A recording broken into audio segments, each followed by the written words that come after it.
September is National Cholesterol Education Month, and according to the American Heart Association, cardiovascular disease is the #1 killer of Americans. It affects 1 in 3 people in the U.S., and that's about 81 million people every year.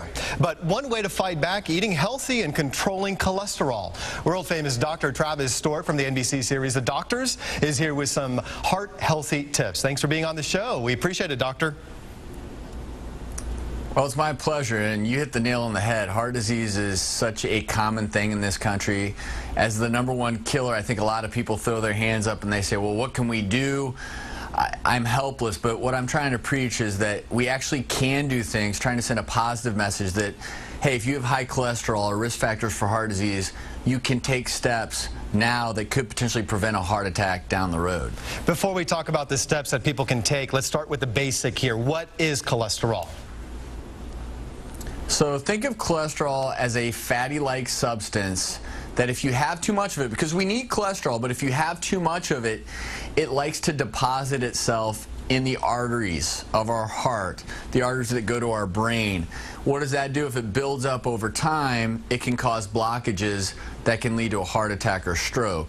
And this is a process that occurs over time, which is why now we're telling people, look, you may be in your 20s and 30s, but you need to pay attention to cholesterol now because, again, it's a cumulative effect over time if you have high cholesterol. That's amazing. So we're even talking at the age of in your 20s to pay attention to cholesterol. So talk about foods, because that's got to be the #1 factor here for people with high cholesterol. What foods are good? What foods are bad?